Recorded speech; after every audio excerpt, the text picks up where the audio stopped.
Xin chào mọi người. Trong cái video này chúng ta sẽ cùng nhau tiếp tục là xem những cái bằng chứng khoa học. Đây là một cái chương trình, một cái show truyền hình đã quân tất nhiên ở nước ngoài nói về các bằng chứng liên quan đến khoa học về trường hợp Quang. Và bây giờ mình sẽ chia sẻ cho mọi người cái video này, và cái video này thì chúng ta sẽ cùng nhau xem cái phần phụ đề của nó, được chưa? In the next hour, 3 stories of the paranormal, 3 scientific tests, only one proof positive. This video footage is supposed to contain evidence of an unexplained phenomenon. Colorful auras that offer a glimpse into our personalities and our souls. Only one of these stories will be verified by scientific investigation. At the end of the show, you'll find out which case will test proof positive.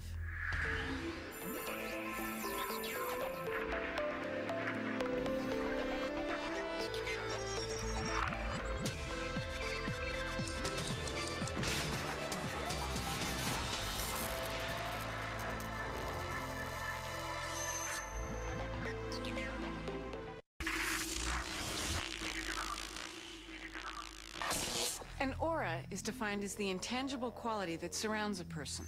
For those who study them, auras are not only visible, they can be documented with photographs. But can they offer information about who we are and how we behave?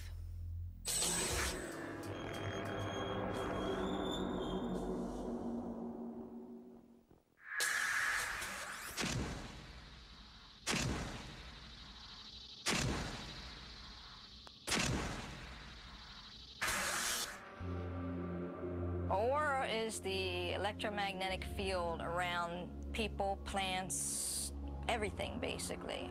The fields vary, they vary in vibration. If you hear music, you wonder why music affects you emotionally. It's because music is a wavelength. Your aura is actually a wavelength too. Native Americans believe that the soul contains the body, and that also is contained inside the auric field. So if you put those thoughts together, then you come up with that inside of your aura is everything you've been, everything you are, and everything you're going to be. The study of auras goes back hundreds of years. In 1777, a German physicist first observed an electrical corona discharged from a person's hand. In the late 1800s, physicist Nikola Tesla tried to photograph this phenomenon, but his methods proved too dangerous. And a Dr. Strong tried to duplicate the same experiment in about 1916 and nearly killed himself.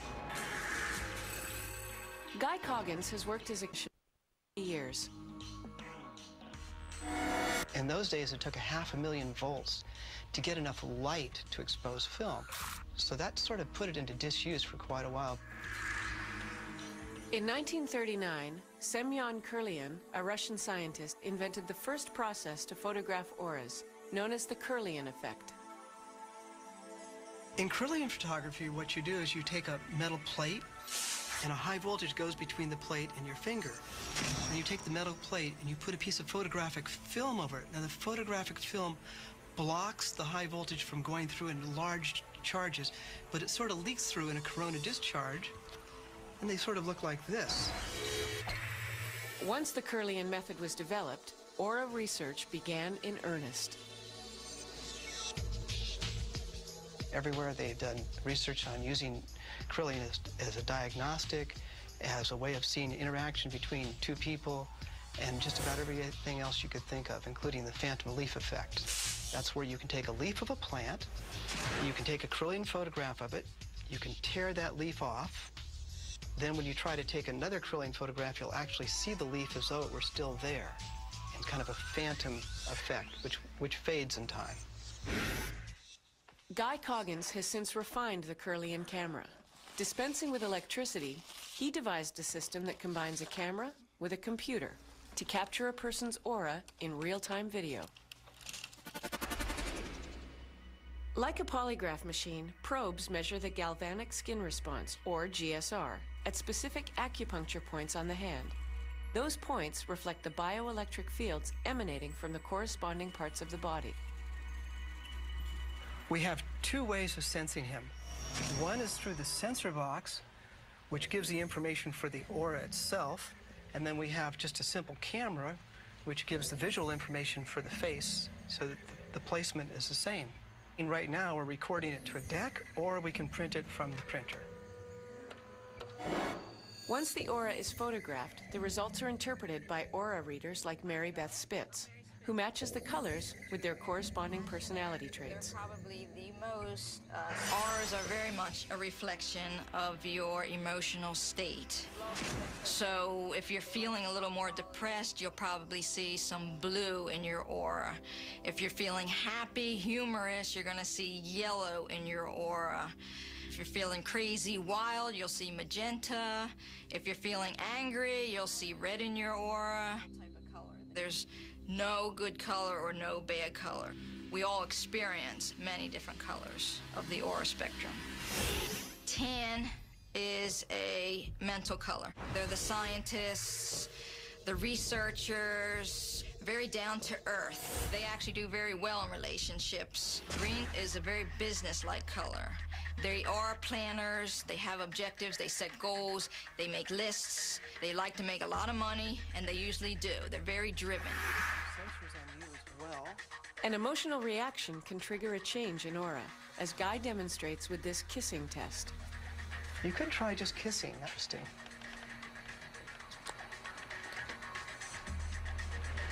Wow, that's the effect.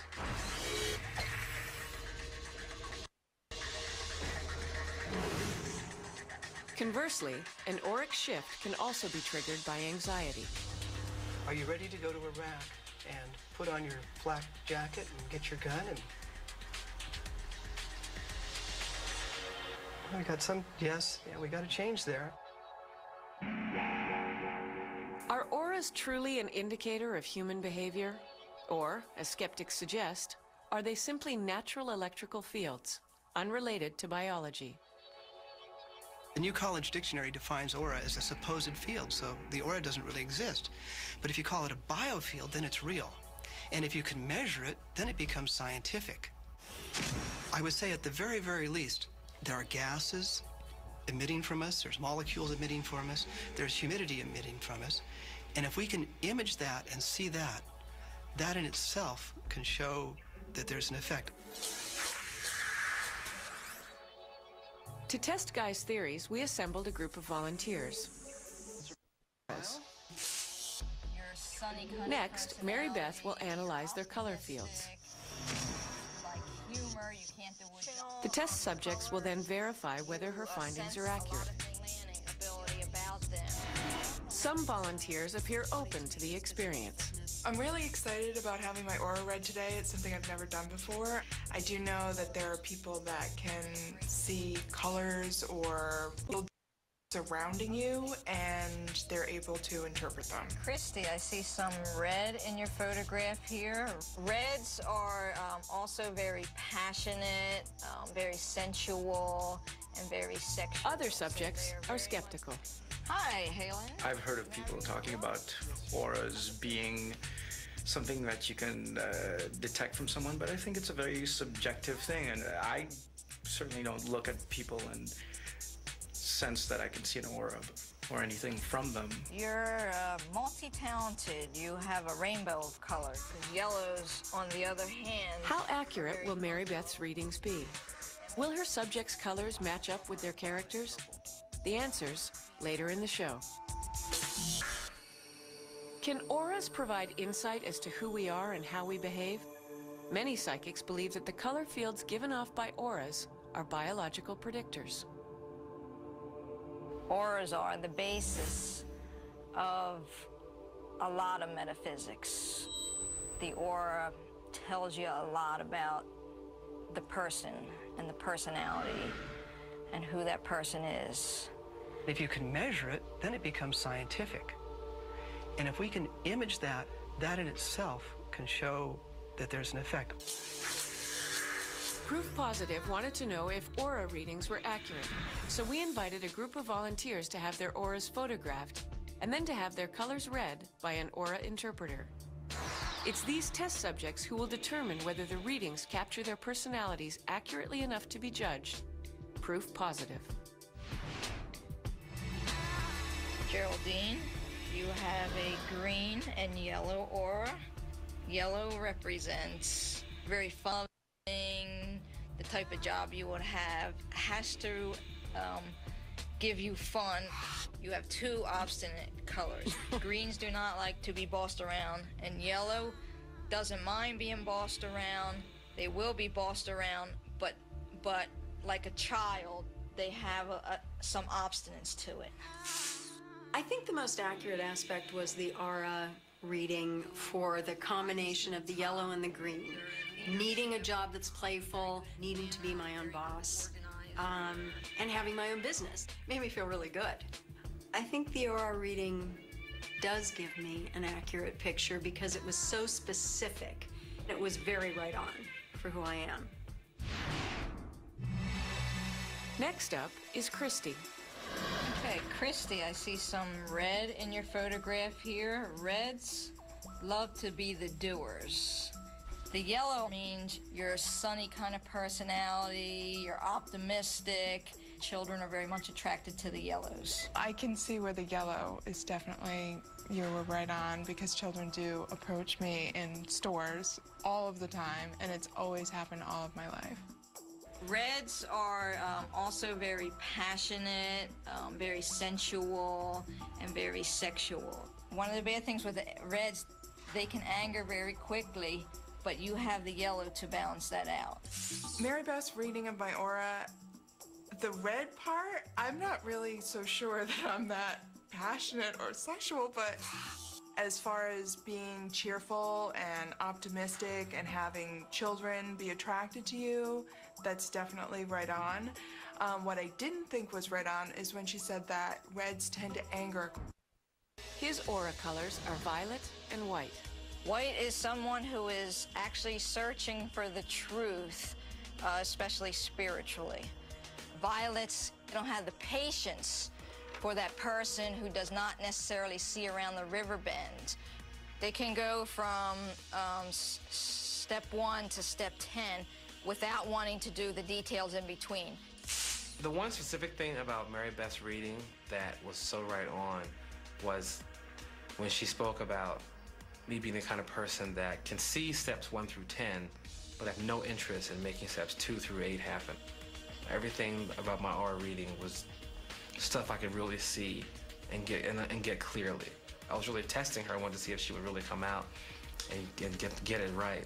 The readings were 80% on. The last subject is also the most skeptical. You're multi-talented. You have a rainbow of colors. You have green, blue, a hint of purple, and white. Green is one of the mental colors. Anyone with a green aura is very intelligent, intellectual. Blue is the color of someone who has deep, deep compassion for other people. It's one of the emotional colors. One of the more negative aspects, you could say, of the so intelligent and they can process analytical information so quickly. Mary Beth said I tend to be a bit arrogant about it, and she's absolutely right. From early on, I've always noticed that I've had an aptitude towards learning and picking things up, and I pick things up very easily. She just looked at my picture and she just hit a lot of the things right on. I would say she was probably 85% correct, just from looking at the colors. Auras remain a subject of debate. With no accepted method to scientifically test the phenomenon, we must rely on anecdotal evidence. In this case, 3 of our 4 subjects, including the most skeptical, found their readings remarkably accurate. Impressive evidence indicating that auras can be an intuitive gauge of our personalities.